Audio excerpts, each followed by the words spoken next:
Welcome to Crypto Talk Radio, the podcast for everyday investors like you.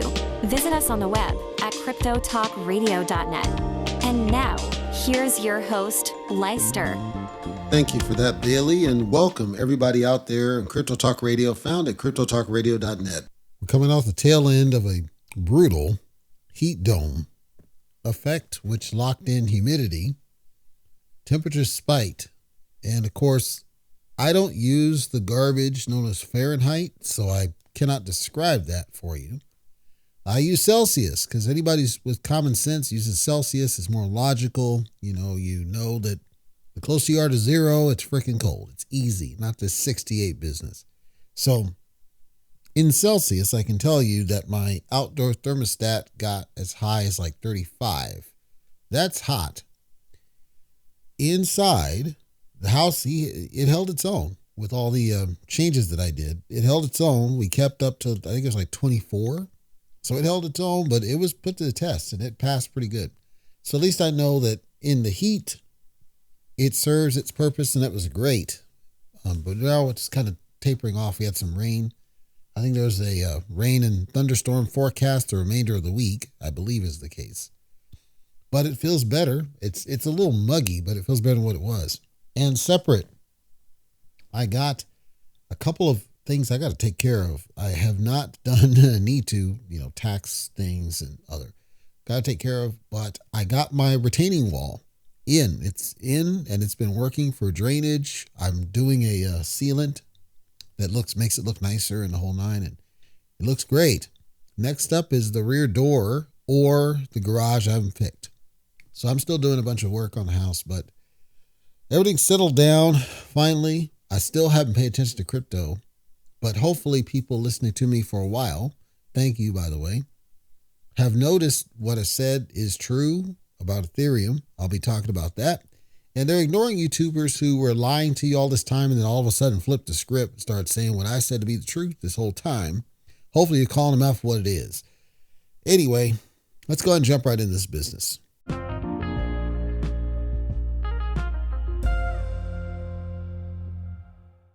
Coindesk.com, and let's go ahead and zoom out to the month chart, starting with Ethereum, simply because Leister's been telling you the truth for a very long time, and various YouTubers online were lying to you the whole time, and hopefully you understand what I've been saying. And I just said, come back and give my credit. That's all I said. I'm not, there's no science to it. Just certain things don't make sense. And I look at it and say, okay, this doesn't make any sense, but we'll start with Ethereum just because I think it's the better story to tell. Over the past 24 hours, got almost up to 2,500. It got really close to 2,500.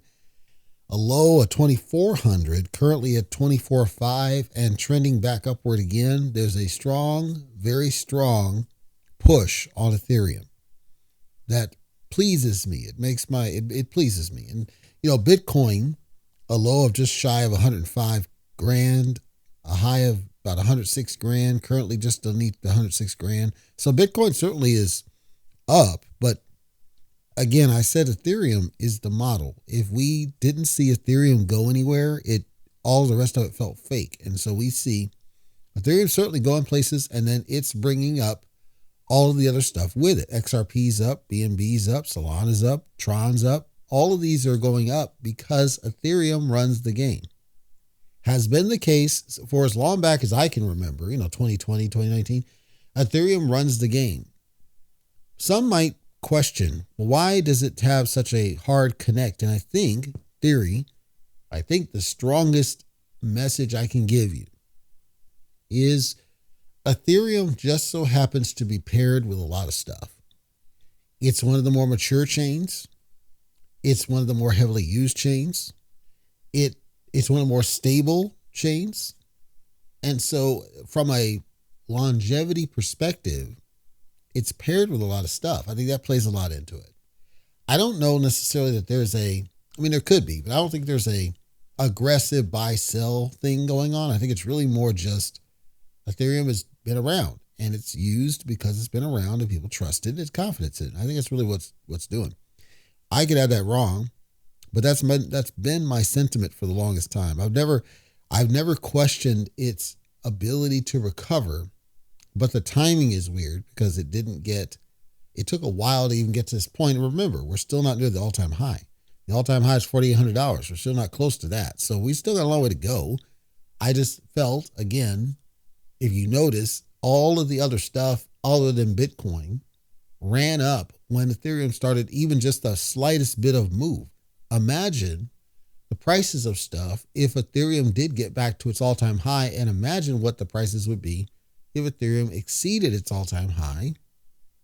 That's why I kept saying, I don't watch crypto because I'm waiting on Ethereum. I've always been waiting on it. Anybody listened for a while, you heard me. I'm waiting for Ethereum because it was the easy, like you point at it. It's like, okay, that's when stuff's running. Now we could say altcoin season.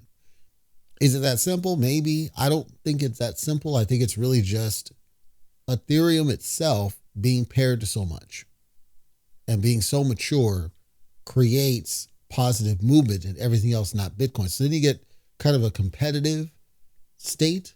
And some talked about, Bitcoin SV, Bitcoin Cash, Bitcoin Gold, etc. I don't know necessarily that they all run lockstep. It felt like Bitcoin SV in particular does not run lockstep with Bitcoin. It runs, but not lockstep because it got kicked off exchanges. Bitcoin Cash has always kind of been there, but it doesn't really, I'm shocked at Bitcoin Cash not thriving because it feels like a more logical use for Bitcoin. Like you would take, Bitcoin is kind of the store of value and Bitcoin Cash is transactional, and that didn't happen.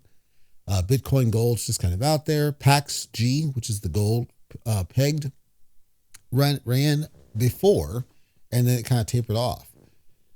I guess what I'm saying is that no matter what, nothing changes for me. I'm watching Ethereum and it points me in the right direction. And I would encourage you to consider the same, that Ethereum is the key. It always kind of has been. And once Ethereum gets past this 2,500 that we've been at for ages, and there's an image somebody had that I thought was hilarious that I'll be talking about here in a second. But once we get past this 2,500 we've been stuck at for ages, then I think we'll be in a good spot to go up. For now, enjoy the ride, and hopefully you are taking profits off whatever, projects you're in, because nobody knows how long it will last. So I wouldn't want people to get stuck. And that's the nature of that image, was the idea that in June of 2021, the price of Ethereum was $22.50. And then in June 2025, the price of Ethereum is $22.50, which means that if you bought Ethereum back in 2021, so this is right before the major run up that it did. If you bought it then and you sat on it and you didn't sell and you kept holding it, you're right back where you were. Now, obviously, it'll go back up again, and maybe some people just wanted to wait for higher highs. It's a funny story that we're right back to the same price we were before the prior run, which means you lost out on profit opportunity, but it might indicate that you have greater profit chances if it ends up going higher than it recently did. Nobody knows if it will, but that's kind of the thought going on this business. Chainlink is in the news, and the Link token did run a little bit more than the run caused by Ethereum due to an announcement that they're going to be working with MasterCard. MasterCard and Chainlink partnering up to offer off-chain payments connectivity to the on-chain world with various swaps. And these swaps will then leverage liquidity from Uniswap to make it easier to purchase cryptocurrency, as well as to off-ramp, as referred to. So you've got the purchase of cryptocurrency from fiat. You've got the off-ramp from fiat, to crypto. You got two-way connection is what they're talking about. Now here's the downside of this message, and the reason I would tell you to avoid it, at least right now, because it's not mature. One of the sites that they offered as an example of this amazing service was swapper.finance. That's the name of the website, swapper.finance. I checked swapper.finance. It's a basic swap tool, and it says, you just pick the token, you pay your card, and fast processing, tokens to your wallet, doop. And allegedly, they're showing transactions in the United States. Predominantly, though, some of the transactions they said were coming from Russia, some were coming from Australia, some were coming from Africa, Philippines, etc. There's a tracker that shows all this business. And, I looked down, I'm like, okay, so Basically, what you're saying is we could just do a straight over. It's like Banksa or Mercurio or some of those other ones, but allegedly using MasterCard, it's sped up. It's more efficient. That was what the claim was. Well, I decided to try it because I wanted to report to you what my findings were, because it's what I do as a podcaster, CryptoTalk.fm. So in the little swap, it says, okay, we're buying with cash, and cash is the only option that you have. And what it allegedly is doing is it takes the cash that you give it, puts it in as USDC, so it's doing a USDC purchase. And after it does that, it trades it for whatever your token was, Ethereum or something else, and then gives that back to your wallet. They do not have Bitcoin because Bitcoin itself, the main Bitcoin, is not on Uniswap. That's why. So the only tokens that you would have available are things that Uniswap would have liquidity for. Primarily, it's going to be Ethereum-based tokens. If you look in the list, there's a lot of ones that you'll recognize from various chats, the PayPal garbage, MOG, PaxG I talked about, the Link token, Curve, DAI, BNB, I think that's the Ethereum BNB, Zen, which is the garbage one I talked about, Ethereum itself, Floki, which is one of the more popular ones, Turbo, SHIB, Pepe. So you pick your token, and then it does a calculation for the trade. So you put in how much amount that you want to do. So let's say $250. It goes and calculates what it's going to do, and then it comes back with an estimate for how much it's going to be able to give you. Now, here's where I would steer you away from such a service. They charge 3 different fees. One is an on-ramp fee, one is a network fee, and one is a platform fee. The on-ramp fee, the statement says, quote, fee charged by the on-ramp provider for converting your funds into crypto. So what they're saying is that there's a back-end service that they're communicating with, and it's converting, this is the conversion of your money into USDC, that there's a fee charged by the on-ramp provider for this benefit. Then it's network fee, which is, quote, the fee fluctuates with market activity, and you'll receive a cashback if it decreases during the transaction. So this is referred to as a spread. What happens is when you do a transaction, there's still things happening on the blockchain, and the quote that it gives you is good only as far as at that point in time. But because things are live happening, you can't bank on that number always being true. It's saying that, well, if it goes down, you'll get a cashback, but it's basically charging you a higher spread just because it's anticipating that it's going to shift significantly. So this is something that like Kraken does, right? If you buy crypto with a debit card, there's a charge for the spread. Coinbase does the same thing. They all do the same thing. Banksa does the same thing. They do the same thing because what they're trying to do is anticipate the spread, the change, the shift in price while the transaction is resolving. That's the one downside of buying with a debit card is you can't bank on, because they have to do the transaction for the card to get the money, and they want the money resolved, and during that time the price has changed, and they're trying to account for the fact the price is shifting up and down and up and down and up and down. And you're like, well, that feels like a scam. I don't disagree with you. That's part of the problem that I've got with services like this, because I'm not a fan of paying these kind of spread fees that feel like they're just an absolute blatant ripoff. And so I don't subscribe to the narrative that they're touting. Now, it says it's using Uniswap's liquidity. Well, I wanted to compare and see how much is the fee if I were just to do a straight over transaction. So let's assume I went to Uniswap and just did a straight, token transaction on Uniswap the same way, except the only difference is I'm not using cash. So let's say I'm using my own token that I already had, and I want to just kind of see how much would Uniswap nail me. So this would be the network fee that I'm describing. I have some older, garbage tokens that are still there, and unfortunately people are still buying into it, so I'm making money when I don't need to. But I did it so I could calculate the fee. Uniswap's network fee came back at just shy of $3. So right now it's just shy of $2. So what I'm saying is that the network fee that they're charging is a blatant ripoff, because they're trying to say $6 for the on-ramp fee. It just changed. $6 for the on-ramp fee. $17, just shy of $18 for the network fee. But if they're using Uniswap's liquidity, why is it Uniswap is only $2 something? It just actually changed, and now it says just shy of $19 for the network fee. My guess is the network fee is they're taking a cut of this and pocketing it as a fee for their own services. The reason I suspect this is that they have a separate line that says platform fee. Platform fee, quote, fee that is a percentage of the value of your transaction. That's a big scam. It's quoting $7, just shy of $8 for a $250 transaction. I'm sorry. When we talk about predatory fees, this is predatory. So what we're suggesting is that for a grand total of $30 in fees, it's a little bit over $30 in fees, you get the privilege of doing a $250 transaction. I'm sorry. Just, almost 13% of fee to do this. It's not worth it, folks. It's not worth it.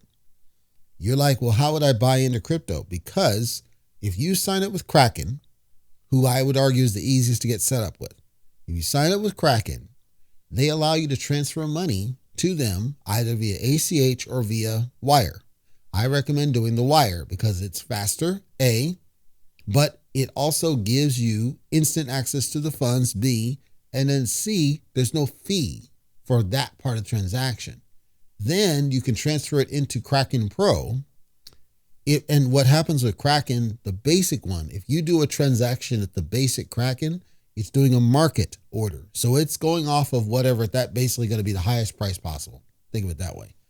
But if you do Kraken Pro, you can do a limit order and say, I want it at this lower price that I see it. Just know that there's a chance that it won't fill and you won't get it. So if you're trying to buy at the cheapest price possible, you're going to want to do a limit order, not a market order. Market orders where you don't care necessarily about the price shifts. You just want the crypto, right? So I'm saying that you're charged a fee at Kraken anytime you do a market order, but you're talking like $5. We're not talking something like this jazz where it's 30 something freaking dollars. All it's asking is that you push. So how this works is you push money from your account to theirs, not have them pull money from your account. That's where they get you, is when they're pulling money. They want you to push it to them. Pushing it to them cannot happen from a credit card because they eat fees. They get charged for the credit card provider. So you want to push money, again, either ACH or wire. If you do ACH, you can trade instantly once you're all set up, but you can't withdraw and you can't cash out. You can't sell because they haven't got the money yet. So it takes them like 3 days. They actually quoted me like 7 days. So I don't like the ACH because even though you're pushing money, it's slow. I would recommend just doing the wire. The wire is going to take like maybe an hour for it to get to them. It depends on your bank. And it's assuming you're using a real bank, not like some garbage fintech online only something that's not a real bank. Most ones that do wire are ones that allow you to write checks. Not all, but most, that's what it is. But you need the ability to do wires because wire is the fastest, most efficient. That is not. Now, there might be a fee for the wire. See, my bank does not charge me for wires. It's out. So I can send wires out all I care to. Or in. I can send wires out or in and I don't get charged. So I do wire. You might look at your fee and be like, okay, it's not worth it because they're, some charge like $25 or something. And then at that point, it's a wash, right? At that point, I would do ACH and just wait. Unfortunately, some people are triggered on FOMO and they don't want to wait that long. All I'm suggesting is I say it's better to wait and possibly save yourself from getting ripped off than it is to go off FOMO and get nailed for $30, regardless of which way you go. That's how I see it. No matter what, because we're not yet at the world that I called for, which is that you can walk into a bank and just buy this stuff, which is the way it should be, is I can walk into a bank and just buy this stuff. We should have been there a long time ago. Speaking of which, Jerome Powell, who recently fell out with Donald Trump because he refuses to cut rates, and I'll talk about that in a second, recently gave a statement. He basically said, we don't care, and know in the past there were some kind of issues, but we don't care if banks want to get into cryptocurrency. We don't really care, and we're lightening up some of the oversight criticism of banks that want to do it. We don't object to you doing it. You just got to make sure that you're managing risk properly. Make sure you're protecting the consumers. So they're talking KYC garbage, which I said KYC is stupid because the bank already knows who you are. So my bank, well, one of them, my bank, well, both of them technically, but the primary bank has a crypto thing. And so you set up the crypto thing and then it's instant. You don't have to wait because they already know who you are. They already have all your data. Then from any of your accounts, eligible accounts, you can just transfer money into the crypto account and then do the work. It's similar to Robinhood, just not scammy like Robinhood is. Because, I've had this bank since, 2004, 2005. I've had it for a long time. And so it just works. I just recently put some money because I was waiting for Ethereum to go down to like 2,100. And then these jerk offs started buying up again. So I put some money over in the crypto ready to buy. The only problem with it is it doesn't support long-term. So you can't say, do it, it's good until canceled. You have to do it in the day, which I don't like. So I'm waiting for another drop, which we're expecting to have, so I can buy into some more cryptocurrency. At that point, I would buy some Ethereum because I do believe that Ethereum is long overdue for a strong run. But hearing that Jerome Powell is finally opening this up and saying, look, we don't have a problem with you doing it. You just got to make sure you protect the customers. I think it's a good thing. We need to get to that point where the banks are allowing you to transact with them. So we don't have to go through all these sketchy businesses over here charging $30. I should be able to go to the bank and just do a straight transaction. It is what it is. None of this BS that the other stuff's doing. Considering it's custodial, which means they would own your crypto for as long as it is. So if they do that, they would need to give the ability to withdraw to a wallet. And that's where you got to be careful, because when you do the withdrawal to the wallet, obviously they can trace where it went and then report duly note to the IRS and So then Tornado Cash and other stuff that people might use would help hide some of those tracks. We still have to solve that problem. I think Bitcoin does a better job of that because Bitcoin has rotating receive addresses. You're not reusing the same receive address. And so it gives you kind of a little bit of a safety net. But any other cryptocurrency, you're kind of screwed. There's a couple of like Monero, but those aren't available in the banks, because the exchanges completely yanked that business. Where this comes into strong play then, if it can get into the banking system, is around mortgages. Speaking of mortgage, the Housing Authority, FHFA, considers using or allowing cryptocurrencies like Bitcoin for collateral on mortgage applications. And for those that have never gone through the process, first of all, it's a nightmare. It's a scam. But the process is this. You're going to buy something. Let's say it's a condo, it's a townhome, it's a mobile home, it's a house, whatever. You're going to buy something. Okay. So you decide you're going to do it. Now, leading in, the first thing I say you should do is you should have 20% down set aside. You're like, it's a lot of money. Yes, it is. But I'm going to strongly recommend you have 20% down. The industry expects that you will not be able to do 20% down. So they create this narrative of mortgage insurance. Mortgage insurance is nothing more than essentially an extortion fee that's added to your mortgage for the privilege of extending you a loan when you technically can't afford it. Because if you can't give 20% on that house, you technically cannot afford it. I'm talking just the technicals of math. If you cannot do 20% down, you cannot afford that house. Second, equity plays a strong factor in your financial stability.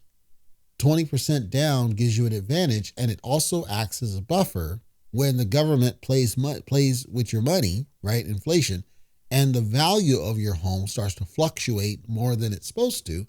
That automatically gives you a buffer in terms of equity. Not that you would withdraw it, but in terms of your net worth, your value. If you needed some money, you have a place to go.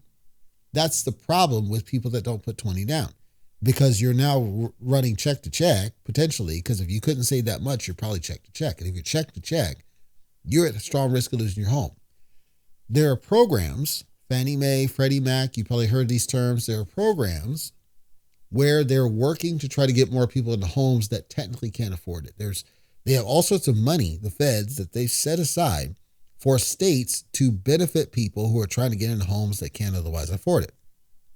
There's down payment assistance programs and mortgage payment assistance programs and, forbearances and all sorts of other benefits that came from taxpayer money designed to help people get into homes that probably can't afford them, and for people to be able to keep homes during crisis situations. We just had situations with COVID where they dumped a bunch of money, taxpayer money, And then that spiked inflation, but they were trying to mitigate how many people are getting kicked out of homes, because that's the stream of money. The way it works is, and the reason that they do it is because when you own a home and you're making payments, you're also paying property taxes. It's the property taxes they really care about because that's revenue. People not paying property taxes kills their revenue. That's why they want people to be homeowners. They don't really want you to be renters. The renters have to pay property taxes, but it's multiplicative when you have homeowners versus renters. That's just the reality of it. The point is, FHFA, when you apply for any sort of home loan, any of them, it doesn't really matter. There's a defined process. The first step, again, suggests you have 20% down. To do that, they want to make sure that this is what's called seasoned money. Seasoned money, all it means is that it's money that has not moved or been touched for a period of time. It's saved, right? It's saved up and you didn't touch it. You didn't need to touch it. And you're still, able to pay your bills and make stuff happen. Well, you're like, well, that's hard. Yeah, it is. Here's mine, right? My story is this. I was in Nevada and we go through the pandemic and all that. I had like $15,000, I think at the time.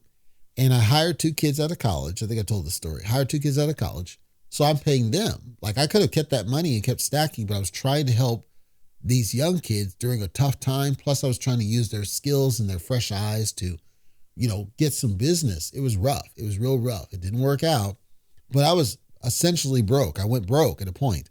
I was eating, and I was refreshing my memory. I was eating Parmesan cheese, mustard, like literally out of the packets, ketchup out of the packets. I was broke. Soy sauce. I was broke. And then I was mining crypto. This is when Ethereum was proof of work. I was mining crypto, and crypto profits for a regular gaming PC, which I still have. It's the same PC. I was getting like $3 a day. You're like, well, that's not a lot. It's not, but I was able to use that money to get, like a cup of coffee and maybe a little bit of food or something else. And then I got some other things sorted out where I was able to get some groceries and stuff. But for a period of time, it was rough. Then I get my client, same one I still have. I get my client. Everything's starting to recover now because now, and it took them a while. It took them like 4 weeks before I got my first money in. But then I was able to get back on track and I started stacking because, okay, I see what the deal is. I'm not going to put myself in that situation again. So I started stacking. Then I had the whole car fiasco that bit into my money a little bit because I had to pay $25,000, actually more, because $28,000 because I had to do the cat converter. I get all past that, and then now I'm just stacking, right? And then clients like, well, we like you to be up here where I am. I didn't want to do it, but I said, okay, fine.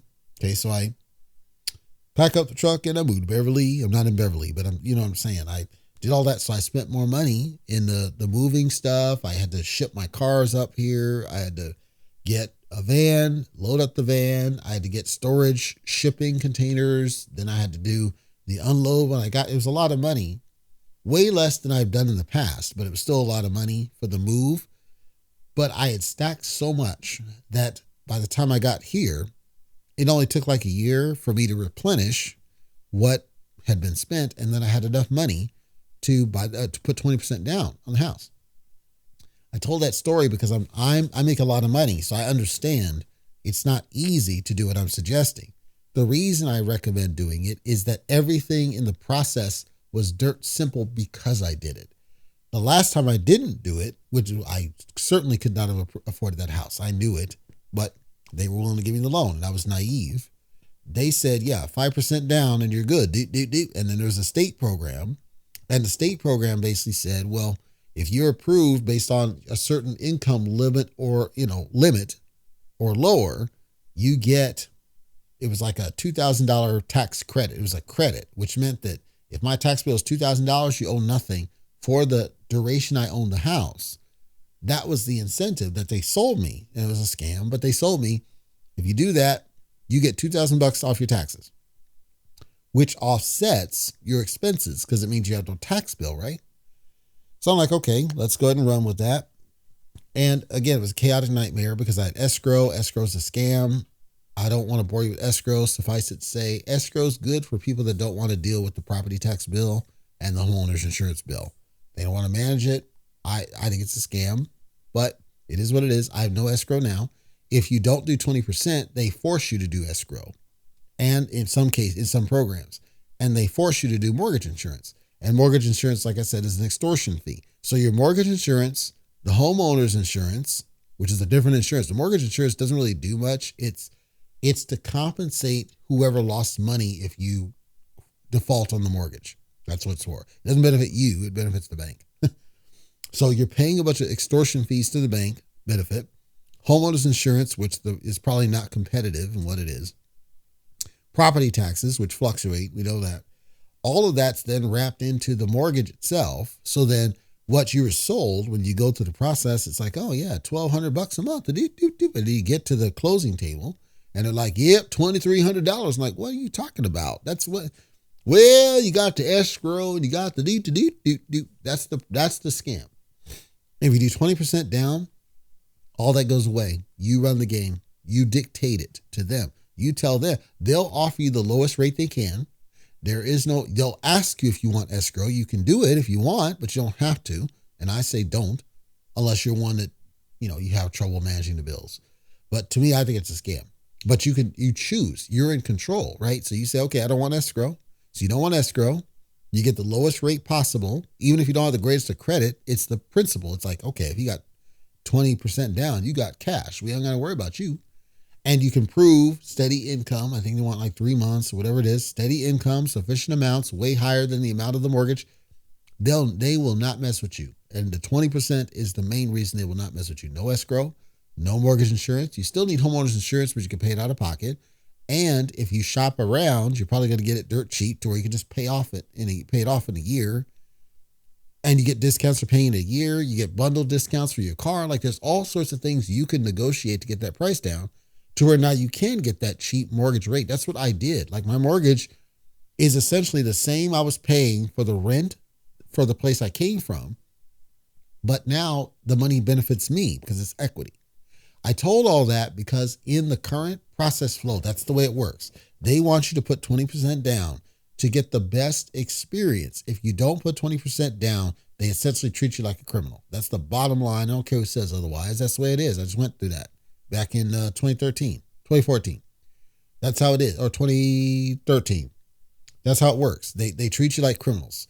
Bottom line. If you don't put 20% down, if you don't have 20% down, they treat you like criminals. And then they have to scrounge to figure it out. So the FHFA, the reason I told the story, today, when you're trying to go through that process that I just described, they have to validate all of your assets. And the mortgage company will do everything that or broker or banker will do everything they can to find every bit of asset that you have, because they're going off stuff that you could sell. Now, it doesn't really mean that you would sell it. It doesn't mean it's liquid money. It doesn't mean any of that. It just says, and this is a scam, it just says you are valued. Your net worth is X, right? So I got these cars. I got an existing house got I got this old mobile home somewhere. I've got a trailer, like one of those campers or whatever. I've got a boat. I've got investments, stocks and bonds and all that. All of these things that if you were to liquidate them would result in X, resulting in a calculation for net worth. And they use that to justify giving you a loan. That's what they do today. What's never been acceptable is cryptocurrency. They want to force you to sell your cryptocurrency, convert to fiat, but then they still won't take it because of the seasoning I talked about. So they want you to have sold it to get to the 20% down that I talked about long before you even go out shopping for a home. That means that you could make a windfall in crypto. You could have been in 2020 where you made a crazy amount of money. But if you didn't have the wherewithal to sell it, and because you were trying to hold it because you knew it was going to go higher, that's why I talked about the Ethereum example. If you sat on it, right, and didn't sell it when it jumped to $4,800, it was worthless for you. If you were trying to buy a house, it didn't do any good because mortgages don't accept crypto. They want fiat. Recently, they decided to revisit it and say, we're open to it. We just need to make sure it makes sense in the risk aspect of a thing. Michael Saylor actually put together some calculator, and I thought it was garbage, but some calculator that assesses risk of, say, Bitcoin. So it's only Bitcoin aligned, but with respect to its value, with respect to its appreciation, with respect to volatility, amount that you have, loan duration, and all these factors to come back with a quote score, a credit score that could be used to assess it as a, at least a source of value, if nothing else. Because again, the whole argument around not doing crypto was around volatility, that it's not a stable amount of money. And remember, I said crypto doesn't really have a value. So there was logic in why they weren't doing it. But Saylor's saying is, well, how's it any different from any other asset, right? You're saying if we liquidate it now, what would you get? And that's what it is. That's what it's been. So their hesitancy has been, yeah, but that's moving target. Of course, all of them are cars, right? If if you sold a car before and it was $6,000, it's $2,000 now with depreciation. It's no different. So point is they're open to assessing cryptocurrency. This is not to use it to buy. This is to use it as a source of value, to calculate it. Well, that's huge from a network perspective. Net worth, that's huge. Because it means that people that have a significant amount of cryptocurrency, they can use it to evaluate net worth. They just have to watch out that they don't run afoul of the IRS, who's waiting in the wings, waiting on that tax money when you declare something. Because when you declare it on the mortgage docs, the IRS knows about it because of the taxes. So you have to be careful. But at least for those people that don't want to sell the assets, that's huge, because you might have the assets locked up in like loans or something, leverage, right? And so you don't want to sell it, but you want it to be considered as value, because it's value. If you were to sell it, I could pay you this whole house off right now. I just don't want to sell it because there's no value. That's no different than any other asset. So that's a huge win for some people that hold a lot of crypto, that they don't have a lot of cash on purpose or don't plan to in the big picture. 2 items, and then we'll wrap up here today. One item, they're related to each other in the sense that I'm drawing a contrast in 2 different cryptos. The first contrast I want to draw, I got a question. We did an update, an out of cycle update about BlockDAG. And I'm not doing a swag on BlockDAG, that rhymes. I'm not, but I give you a shout out to Binance Stuff on YouTube. I think great coverage. Of course, Chris Eubank will be disappointed in the amount of cussing that he did on a recent one, but I like Binance Stuff's coverage. He's done a lot of coverage on this BlockDAG. He is part of what I'm going to be doing in this duality, because he kind of is one of those vigilantes. He's looking for these scammy ones, mostly around pre-sales, but he's done great coverage. BlockDAG, in mine, I said, I don't know. I have no idea. I noticed today somebody on CoinMarketCap brought to attention that a lot of what BlockDAG is doing now and talking about doing now is the same stuff that Pi Network did. Pi Network launched, I think it was February, somewhere in February, late January. Pi Network launched after a bunch of rumors. It was rumored, and I think it was pre-sale. It was a long time, and it had a lockup, it had a KYC, it had all these things that you're hearing from BlockDAG. Bybit's CEO, the exchange, when Pi launched, Bybit's CEO basically said this is a scam. And they referenced an article from the Chinese police basically saying that they thought, or had some reason to believe, that Pi Network was ripping off elderly people out of their pensions. And the Pi Network team responded. They said, just because there's a police report doesn't mean it's a scam. It just means it's a police report. Now, I have my own opinion about that, but that's what they said. So they're in defense mode, and they've been launched and they've been live for a while. It had the initial pump and dump. It went up as high as $2 per, crapped down to 50 cents-ish, and it's just now starting to recover a little bit. Point is that it launched, and some people responded, and they said that apparently some tokens are locked up. Not all, but some are locked up. And they were talking about KYC, that the referrals, people that they referred, had to go through KYC, which I don't know.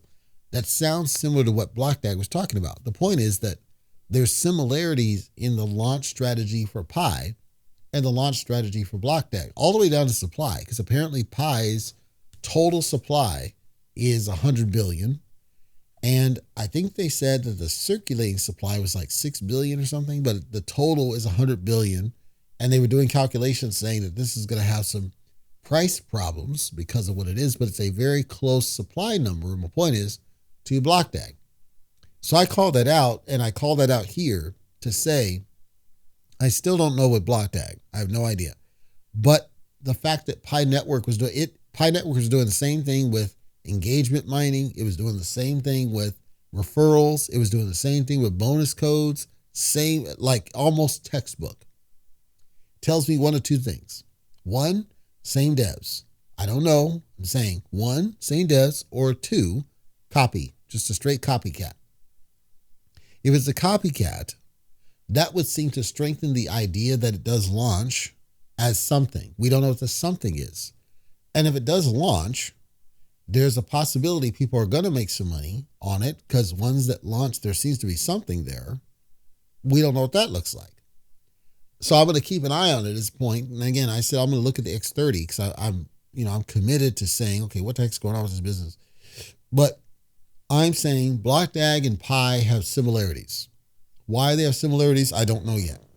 But I'm going to watch it because I'm curious. I'm curious because people are calling this to attention, and I still say it, it might be like Dogechain, where it was a thing and then it launched and then it had unreasonable pumps. And Dogechain is a blockchain. It still is. It's still out there. It's still doing stuff, but pump and dump. Maybe that's what it is. Maybe that's all it is, that it will be a chain and it will launch and it will have traffic and it will do something, but it's going to pump and dump. That's the most likely outcome for this thing. Like I can't think of any other outcome if it's not legit. And some people said, well, you have a Solana. And I'm like, no, but Solana didn't do astronauts and all that shit, So to me, I think pump and dump is the strongest outcome we can expect on this. And that's assuming it launches. We don't know for sure it does, but that's assuming it does. Speaking about assuming it does, there's a project out there. This is my wrap up. There's a project out there called Solaxy. And it's getting shilled all over YouTube and social media. And Solaxy is a level 2 for Solana. And Binance Stuff did a couple of coverages on the Solaxy side. And he was highly critical of it. James Pelton, I think it is. He was highly critical of it. He's highly critical of the Shillers. He says it's a scam. It's not going to be a real thing. I can say that the site looks like garbage. It reminds me actually of Dogechain. Just looks like garbage. And it may be that it does the same thing as Dogechain in the sense that it just launches and goes to unreasonable highs, pump and dump, craps. Might be. I don't know. But what was weird is just the straight up dichotomy of something like this. We had, Binance Stuff. He's adamantly saying it's a scam. It's not going to do a thing. Believes, who's a YouTuber, right? He just did like last week a video about Solaxy. And he was basically saying this is going to be something. I didn't see he was any kind of critical about it. And then yesterday, I think it was yesterday, allegedly, Solaxy did launch and then did an immediate dump, as in rug pull type dump. And so Binance Stuff did a video about the dump. I don't know what to think. I'm starting to wonder. It's like I'm so much a fan of Binance Stuff's coverage. And again, he's not Shiller. He's absolutely the polar opposite of Shiller. And I respect what he's doing. I completely do. It doesn't even matter if I agree. Some stuff I don't agree because some stuff is like circumstantial, but some stuff he's spot on. But I look at what he's doing and then I go to like CoinMarketCap, and there's people that for like, CZ Goat or Hotchko or some of these other ones, and Rexus is another one where they're blaming the YouTubers, right? Crypto Wendy O, who there's allegations that she sluts around. I don't know if she does, but that's the allegations. There was a guy on there who said, why can't Wendy O just tell the truth about the project? Why does she have to say this and act like an intelligence something? I'm saying you're not paying attention, bro, because if you just did a basic search about Rexus, you would have seen Binance Stuffs because his is number 4 on the list. You ignored him because he only has 12,000 followers, not the hundreds of thousands that Wendy O enticed with her looks. And she doesn't look all that much. But the point is that she enticed with her looks. That's what happened. So that she has higher follower counts, so you trusted her. You trusted the follower counts. So you listened to her and you took action. What you should do, and I'll tell this to you guys, is you should always look for a view that contradicts your bias. That's confirmation bias. You should always look for views, I'm talking views as in perspectives, that contradict your theory. You don't go for validation. That's what everyone's doing.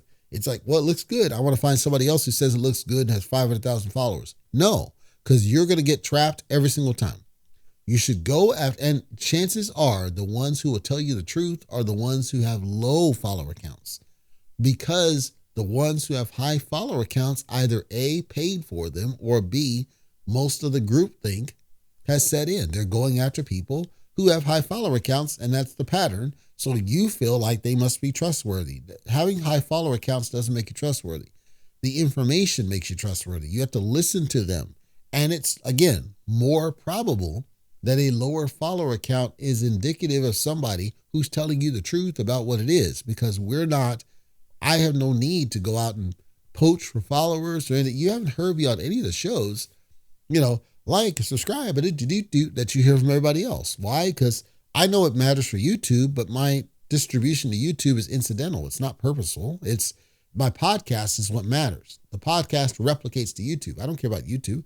I do care about BitChute because I have a stronger following on BitChute than I do YouTube. Doesn't mean that I ignore YouTube. I have to pay attention to all these platforms. But if somebody's doing a search about a project, your default tendency is to find somebody who agrees with you. That's what you're not supposed to do.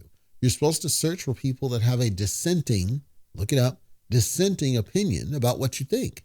Somebody that contradicts it. Somebody that's telling you the opposite so that you can critically think. You're going to keep getting smashed financially if you keep going after people who just tell you what you want to hear. You should never want a bunch of people telling you what you want to hear. You should want conflicting views. It's the only way you're going to get better at this. Otherwise, you're going to keep getting smashed. And that's the truth. And you have to listen when people tell you something that is factually accurate, meaning, as an example, Libero. I had people come at me saying that I said Libero's legit. I said, never. And you can go, all my stuff's out there. The podcast is archived. You can search it. The transcripts are now even out there. I've never once called Libero legit. I said it was doing what they told me at the time. And I said that chances are it's not going to sustain. And I said that I'm going to ride it till the wheels fall off, which is what I did. I rode it till the wheels fall off. But I never once said it was legit. I said it was doing what they told me, which it did. Seifu didn't do what they told you, right? Titano didn't do what they told you. Drip damn sure didn't do what they told you. None of them did what they told you. Libero's the only one that did for as long as it lasted. And then it didn't last because it wasn't sustainable. But for that moment, it did what they told you. Then you make a decision, right? That's the same thing here. It's the same thing with these.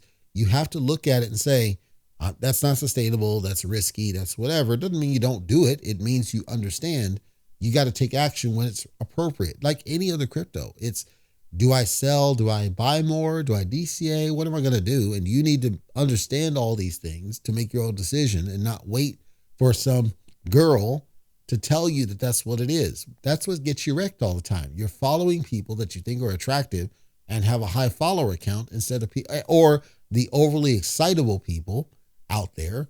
You're following them. Well, why are you doing that? Speaking of, I saw On-Chain. He was back on that Fair Play. I covered the Fair Play garbage that rug pulled, and he pretended like he didn't know what the heck was going on. Why is my token failing like this? And there's a lady, Chalk something or other, and she's like, come on, we know you rugged it. Obviously you rugged it. That's why he disappeared. And I said he disappeared on my covers. Now I understand why. My point is, you should listen to people who give a dissenting opinion. You should seek out people that are going to contradict what you think, not just go after people and listen to people that are telling you what you want to hear. If you want to do that, sure, money can't tell what you do with your cash, but you're going to keep getting smashed every time you do that. That's just the truth of it. I'm disappointed, though, with how much shill the Solaxy garbage is getting, because it's obvious. You're looking at it, it's like, this is another Doge chain. It's just garbage. I'm sure there's a value to some people, but come on. So it's not like Solana is slow. And Solana's issue has never really been capacity per se. I mean, they had some capacity related crashes, but I wouldn't argue that capacity was the main issue. felt like Solana was just not mature at the time, and there were things they overlooked. So I'm saying I don't see the real use of having a layer 2 at this point. It's too early, in my opinion, versus just fix Solana. So I see Dogechain. I see a very close proximity to Dogechain and what Solaxy might do. If you get in it, that's you. I'm saying I wouldn't do it, and I heed Binance Stuff's feedback in these things, and he's done some digging on it, and I'm pretty mindful, it's probably the case that this is not worth, the paper it's written on. So I'm not going to get in it, and I'm not going to cover it. You probably won't even hear a swag from me because I just don't see that it's worth it in the big picture. But I'm disappointed in the various YouTubers out there that are just shilling it left to right Sunday. But I understand. It is what it is. It will be what it's going to be. In summary, on the big picture, I have no idea on BlockDAG. I have no idea. I have no idea on Solaxy, but I suspect it's a scam like Dogechain. So meaning it'll launch a thing and it'll pump a thing and it'll be a thing, but I think it's garbage in the long run, and I'm disappointed to see the shills on that. And folks, it's all about Ethereum. At the end of the day, Ethereum points us in the right direction for where we're going. If we don't see Ethereum move, nothing else really will. And that's evident in the recent runs. Now we have to get past this speed bump of 2,500. We have to see how high Ethereum can go to see if we can replicate 2021. Once we get there, everything becomes possible. So now you're asking, having listened this long, well, what do I do about it? It's easy. It's the same thing I said before. The core coins can't steer you wrong. The worst thing you could do is buy all the core coins and just stack a bag, right? Solana, Tron, Ethereum, BNB, Polkadot, etc. All these main ones. The worst thing, Cardano, even Cardano, the worst you could do is buy just a bag of each one of them, right? Because none of them can steer you wrong. They're not going to fail. They can't. If and when we get to the point that Ethereum goes over its all-time high, you're going to see high prices on those things. They're going to go up. Like Cardano is going to 5x minimum simply because its all-time high is $3, if I recall, $3.14, if I recall. And what is it right now? Like 20 cents, 30 cents? Like, come on, it's going to go. It's going to go minimum 5x. These are going to climb. Now, that said, don't toss more than you can afford to lose. Just make sure it's throwaway money. I'm not suggesting don't buy. I'm saying make sure it's throwaway money and ideally stick with the cores. I would recommend buying bags in the cores. Now would be the right time to do it. And then be patient. Just sit and wait and use Ethereum as your marker. It is going to tell you when everything else is going to go up. Take profits on the way up. Understand, none of them are going to make you millionaires. They're not. None of the cores, they're not going to make you millionaires. But when Ethereum does run, you are going to see garbage ones like SHIB, right? Bonk, all these other garbage ones, they're going to have some major pushes. Because, again, Ethereum is paired with so much stuff. It's this linked chain. That's where the value is coming in. Ethereum is paired to stuff. So if you have a lot of these things where Ethereum is part of the chain, they're going to make you some money just because Ethereum's in the mix when Ethereum goes up. That's why I'm always said Ethereum should be 5 figures by now. If they got 5 figures, these are going to have major run-ups. And I suspected and have done for months, it's a matter of time. And I say the worst you could do is buy a bag of most of the cores. And it's what I plan to do here shortly is with that, my bank I talked about, the money I took away, I was waiting for Ethereum to go to 2,100 so I could buy some of it, but it didn't happen because of these jokers. Fine, I'm just going to buy some of these others like Litecoin and other things and just sit on it and wait and see where that goes. Meanwhile, I still have all my other stuff. I still have the Bitcoin ETFs. I still have Bitwise ETF, which I've had for ages. I still have all my stocks and bonds and my gold. I'm diverse, right? I don't focus on any one because there's no reason. I'm not waiting to be a millionaire. I make enough money that I don't have to care as much, but I do watch it because I want to talk to you guys about it. And I'm sharing to you the worst thing you could do is just buy into the course because they are going to run. And when they do, it's going to be a beautiful thing. I guarantee you.